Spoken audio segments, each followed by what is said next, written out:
Legendary status. Vic XL, Sam P's aka TF. When y'all gonna learn, man? You can't stop what's inevitable. It's the incredible. PZ AKTF dropping jewels, but they edible. I ate my vegetables, but he ate my spinach. Riding with Vic again, so no, we ain't finished. Legendary status, so no, you cannot copy. Riding dirty radio, so crispy, also sloppy. Instant to the street, so we know just what is needed. But keep it underground, staying down, cause we ain't greedy. This is where you find what is popping for the culture, where we keeping it all fresh and stay away from all the vultures. No scavengers here, just keeping it real. Vic got it out the mud, but it's still so clear. So sit back, relax, and just let us lead you. If you trolling for no reason, then we don't need you. It's Vic XL, he can't be stopped. Riding dirty forever, the home of real hip hop. Ride dirty, dog, and y'all can't harm me. I'm living fly in the sky with the stars. Ride dirty, ride dirty, ride dirty, ride dirty. Ride dirty, dog, and y'all can't harm me. I'm living fly in the sky with the stars. Ride dirty, ride dirty, ride dirty, ride dirty.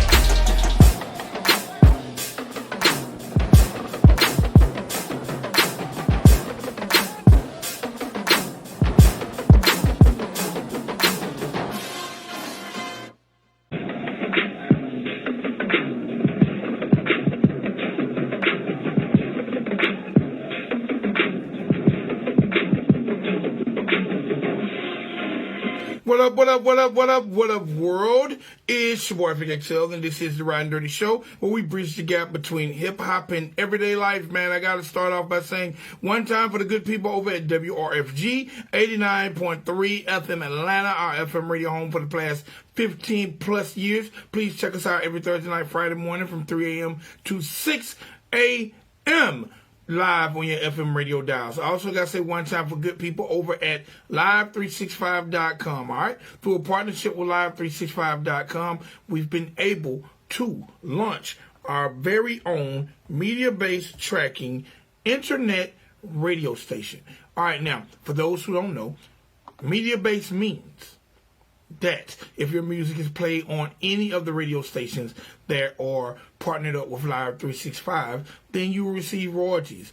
All right, you receive points towards royalties for your music being played. Now, artists, please make sure your music is properly handled on the business side, whether it's through CSAC, ASCAP, or BMI. All right, now, what Live 365 is a hub. All right, they are a hub that allows people, AM radio stations, small wireless radio stations, to partner up with them, use their server, and broadcast via the internet. All right, we launched our station, Ride 95, last year, 2020. And the way to access us is easy. All you got to do is visit live365.com, go to the search engine where there's over 2,000 radio stations. Type in RIDE, Ride, the number 9, the number 5. Click on our station logo, and you'll have music 24 hours a day, 7 days a week, 365 days a year. Now, if you want to check us out via your mobile device, it's also just as easy. All you got to do is download the Live 365 app. Once you download the app, go to the search engine, type in Ride 95, that's RIDE, the number 9, the number 5.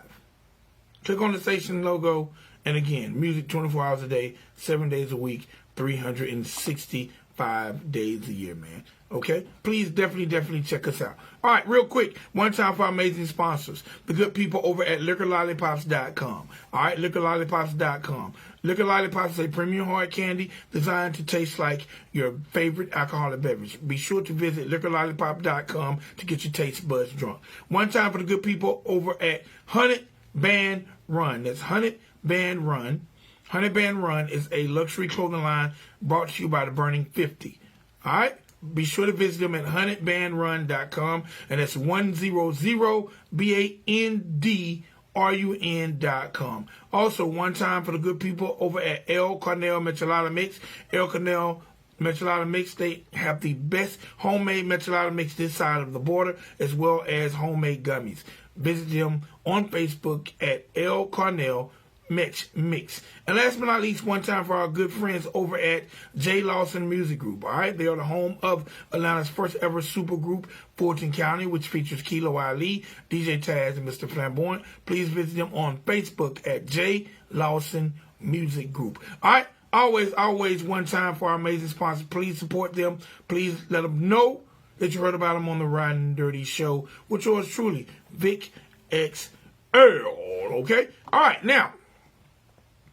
It's time to get into it, man. Y'all know this platform is for the movers and shakers, the people that continue to change our community moment by moment, brick by brick, day by day, whether it's through arts, entertainment, philanthropism, music, entrepreneurship, religion. This is the platform for people to just be a good person.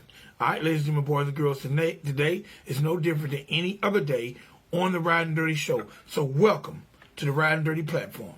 Artist, Jonni Apollo. What's going on, my G? What's up, man? How you doing, man? Man, I'm maintaining, man. I always got to start the show by saying I'm humbly thankful for you to come on the show and allow us to get your story out to the people. Oh, man, I appreciate y'all, being here for me and, being there for the people, and appreciate the people listening. You know what I mean? I'm really excited for this, man. This is a really good opportunity, a really big opportunity. And shout out to y'all. All right, so man, let's get into it. Jonni Apollo, welcome to the show. The first thing I gotta always start by saying is let the people know where you're from and what was your introduction to the game. I'm from the Los Angeles area, born in San Fernando Valley. Pretty much did my rest of the growing up in Santa Clarita Valley. So I'm from. I'm from Santa Clarita Valley, California. How I got introduced to music, my uncle. To be honest with you, I was 5 years old when my uncle put a pair of drumsticks in my hand and he sat me behind his drum set, and I started banging on it. At 12 years old, that same uncle bought me my first drum set, and then at 14 years old, from Walmart, and then at 14, he bought me my first drum set from Guitar Center, and then it was like on and cracking from there, and just always been doing music. This is my life. Like literally, this is my life. Okay. Other than your uncle being that initial guiding force, who are some of your musical influences? Who are some of the people that make you want to be a great artist? Musical influences, well, to be a great artist, Tech Nine, Twista, Bone Thugs on the hip hop side. But I have a lot of rock influence too, man. I come from a rock and roll background, drumming and stuff. So like on the rock side, bands would be Breaking Benjamin, more like a hard alternative kind of band. Atreyu, which is more of a screaming band. It's not everyone's cup of tea, but I like it. Some of their music is really good. And then Chevelle, man, like those. It's just like that early 2000s rock was, my influence on getting into songwriting. Hip hop, though, like actually, to be honest with you, was a neighborhood friend of mine. He was a rapper, and he introduced me to hip hop. He introduced me to hip hop, and he showed me what it was. And I was 17, turning 18 years old. Never really was into it until that age. Okay, now that friend, is he still into music, and do you guys still communicate? And do you want to shout him out?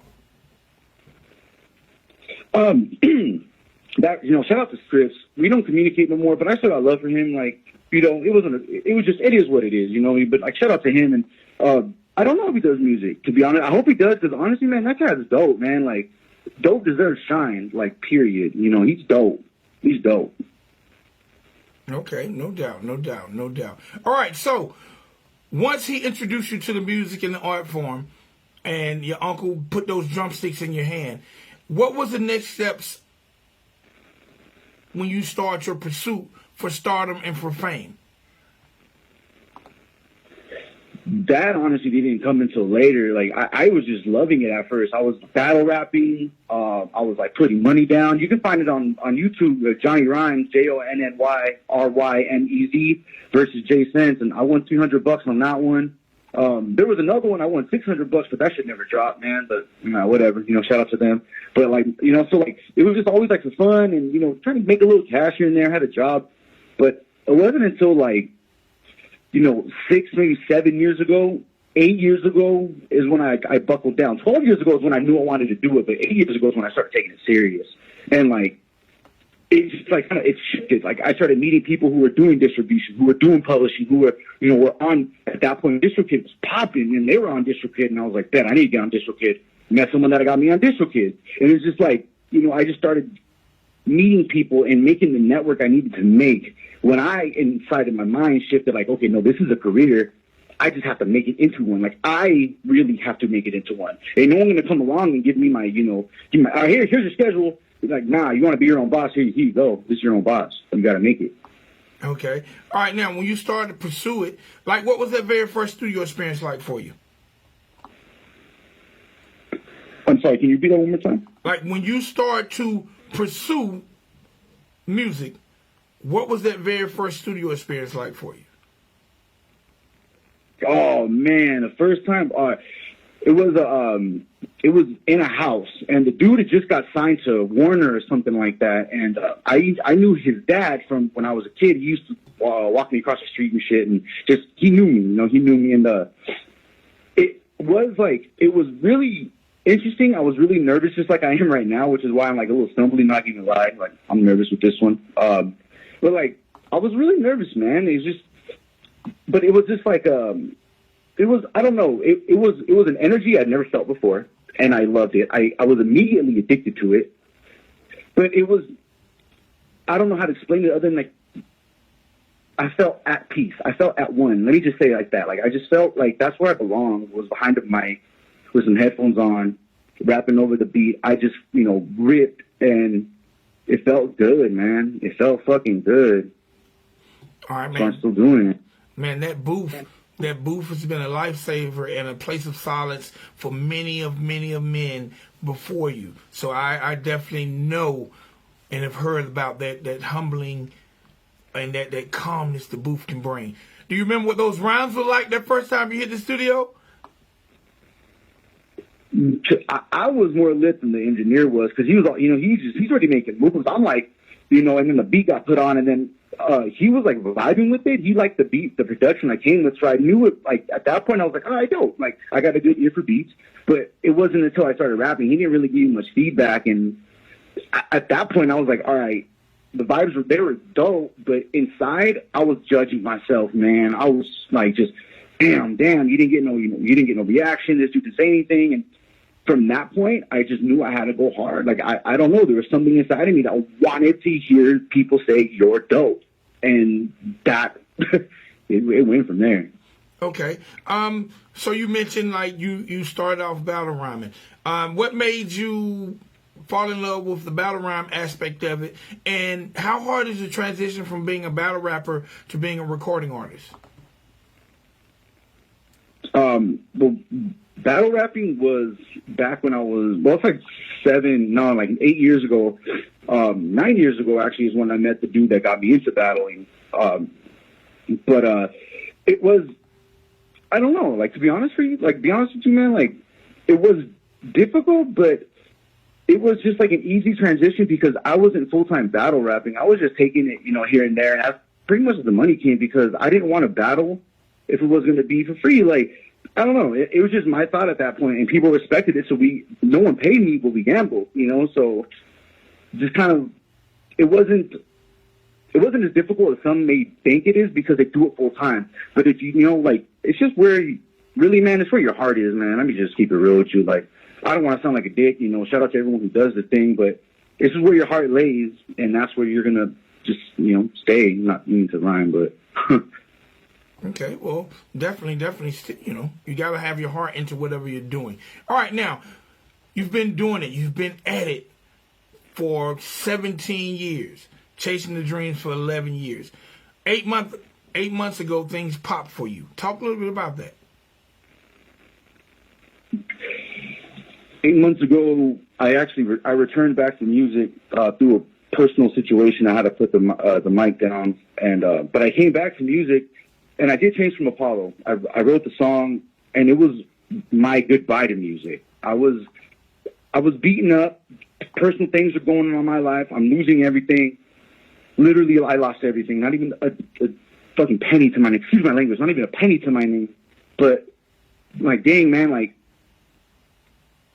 when I did that song and I got the reaction I got, man, like, bro, like, I was not making it.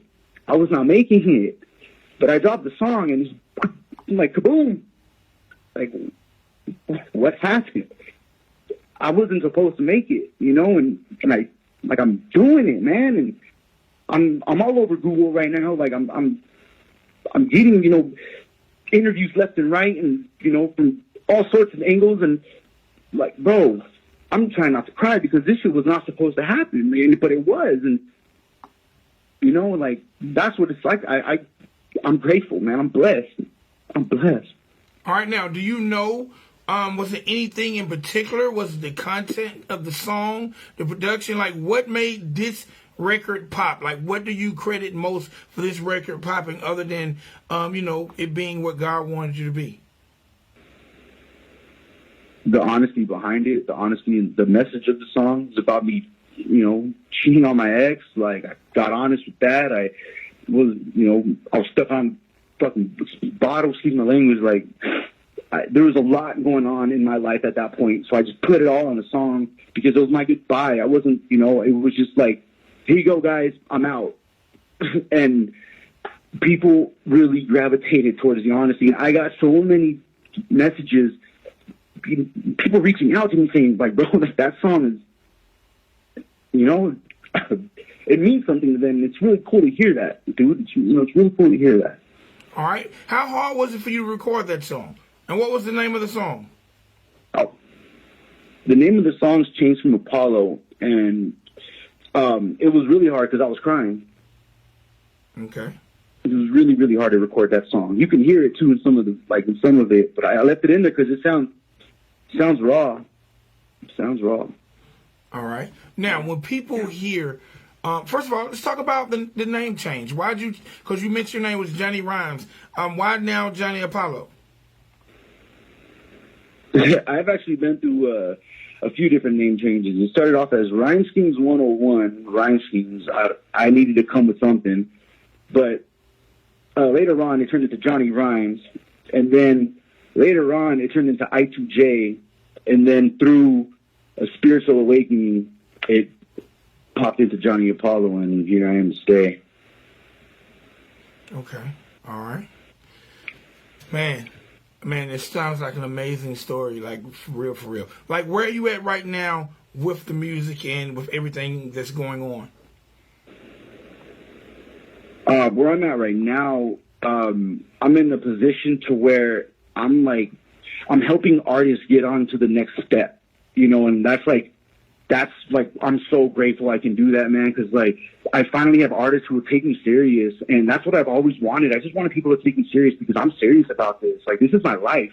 I go to sleep at 4 a.m. and wake up at 9 a.m., like, you know, so I position myself to help artists out. So, like, shoot, if you need help, please reach out. Like, I will do whatever I can in my power to help you, because at the end of the day, this is hip-hop, man, and where it was started off was love, collabs, and, you know, there was street stuff, but it was left on, you know, to where it needed to be left. And when it came to hip hop, people were about love and the community and camaraderie. Like, that's what I want to help bring back with others out there that want that back too, because, man, that's when hip hop was at its finest, man. Woo. Okay, now, speaking of hip-hop and its finest, I got to take a moment of silence, if you don't mind, during your interview. It just came across my timeline. And I got to say rest in peace to former Bad Boy recording artist Black Rob. Oh. All right. Man, it's like Black Rob it just hit my timeline. Rest in peace to Black Rob. So within the past 7 days, we've lost two hip-hop legends, DMX and Black Rob. Man, with that being said, man, because you mentioned helping people, like, how important is it for you as an artist, Jonni Apollo, to continue to contribute and help people while you're here on Earth and able to have a voice within this music industry? It's what I'm here for, man. This is, I feel like, because I've been told that when I speak, you know, my voice, you know, echoes, and I could hopefully be a voice for the artists that can't be heard or that are being, you know, overlooked or like underrated and the underdog. Like, nah, you're on my team. You know, like I'll be your voice. If you can't be heard, I'll be your voice, and I'll get this. You know, I'll get this lit. Like, come over here, and you know, because like that's what our our legends, our our predecessors, they did, and they went through certain things that we don't have to go through, and we're gonna just let that go. Like, you're gonna just let that, like, nah, man, nah. All right. They don't deserve that. No, you are absolutely right. Let's talk a little bit about social media and the World Wide Web. How has social media and the World Wide Web affected how you're able to get your music to people who might not normally hear it? It is the most beautiful thing on earth. I have done more footwork behind my computer than I have doing actual footwork, performing at show to show to show to show.